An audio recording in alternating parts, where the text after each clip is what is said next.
আজকে আমরা binary two hexadecimal করব রেডিক্স পয়েন্ট যুক্ত বাইনারি টু হেক্সাডেসিমাল। তো আমরা প্রথমে পয়েন্ট 111011111 এটা বাইনারি মান, এটা সমান আমরা সমপরিমাণ হেক্সাডেসিমাল মান লিখব।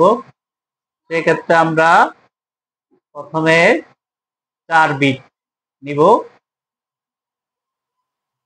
রেডিক্স পয়েন্ট থেকে 4 বিট নিব বা বাইনারি পয়েন্ট থেকে 4 বিট নিব বাম থেকে ডান দিকে। তারপর এখানে 4 বিট নিব। এখন এখানে এটার মান আমরা হেক্সাডেসিমাল মান বসাবো, এটার হেক্সাডেসিমাল মান বসাবো। তো সেক্ষেত্রে আমরা 1 এর ডাবল 2, 2 এর ডাবল 4, 4 এর ডাবল 8।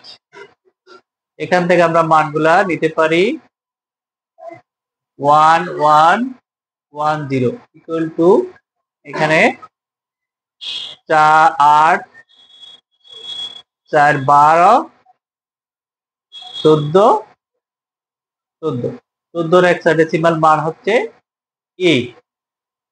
তাহলে আমরা এখানে e লিখতে পারি হেক্সাডেসিমাল মান। এরপরে যেটা আছে 111 এটার মান আমরা পাচ্ছি 15। 15 হেক্সাডেসিমাল মান হচ্ছে f। সেক্ষেত্রে আমরা হেক্সাডেসিমাল মান f লিখতে পারি। তাহলে আমরা রেডিক্স পয়েন্ট যুক্ত এটার হেক্সাডেসিমাল মান পেয়ে গেলাম। সমান আমরা লিখতে পারি দশমিক e f। সুতরাং 0.11101111 এই বাইনারি মান হচ্ছে দশমিক e f।